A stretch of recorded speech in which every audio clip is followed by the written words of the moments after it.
दरम्यान आजच्या सुनावणी संदर्भामध्ये महत्त्वाचा अपडेट आहे। सुरक्षेच्या कारणास्तव सर्व आरोपींना व्हिडिओ कॉन्फरन्सिंगद्वारे हजर केलं जाणार आहे।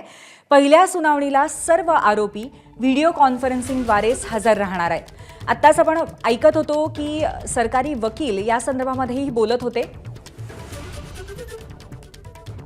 आपले प्रतिनिधी कृष्णा केंडे आपल्या सोबत आहेत। कृष्णा, या प्रत्यक्षामध्ये सर्व आरोपींना हजर केलं जाणार की नाही याबद्दल प्रश्नचिन्ह होतंच, परंतु आता आरोपी व्हीसीद्वारेच हजर राहणार असं कळतंय।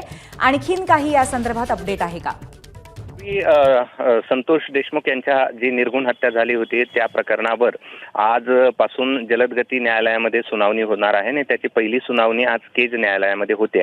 मात्र यापूर्वीच आपण पाहिलं होतं की सुरक्षेच्या कारणास्तव हा खटलाच बीडमध्ये चालवण्यात यावा अशा प्रकारचा एक अर्ज SITनं कोर्टाकडे केलेला होता। मात्र त्याची सुनावणी आता 18 तारखेला होणार आहे आणि त्यामुळे त्यात जे कारण देण्यात आलेलं होतं की सुरक्षेच्या कारणास्तव हा खटला बीडमध्ये चालवावा अशी विनंती अर्ज त्यांनी केला होता आणि आज त्याच सुरक्षेच्या कारणास्तव खरं तर पहिल्या सुनावणीच्या वेळी आरोपींना प्रत्यक्ष हजर करणं अपेक्षित असतं। मात्र सुरक्षेच्या कारणास्तव VCद्वारे म्हणजे जेलमधूनच या ठिकाणी आरोपींना हजर केलं जाईल आणि कोर्टामध्ये VCद्वारेच त्यांना हजर केलं जाईल अशा प्रकारची माहिती बीडचे पोलीस अधीक्षकांनी ABP माझाला दिलेली आहे आणि त्यामुळे आज प्रत्यक्ष हे 8ही आरोपी या ठिकाणी कोर्टात हजर नसतील तर VCद्वारे ते आजच्या सुनावणीला हजर राहतील अशा प्रकारची माहिती या ठिकाणी ABP माझाला मिळालेली आहे। पूर्वी धन्यवाद कृष्णा आपल्या अपडेटबद्दल। तर आत्ताच्याच अपडेटप्रमाणे पहिल्या सुनावणीला सर्व आरोपी प्रत्यक्ष कोर्टात हजर नसतील, ते व्हिडिओ कॉन्फरन्सिंगद्वारे हजर राहतील।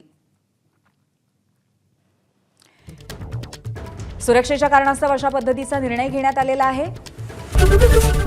ABP माझा, उघडा डोळे बघा नीट।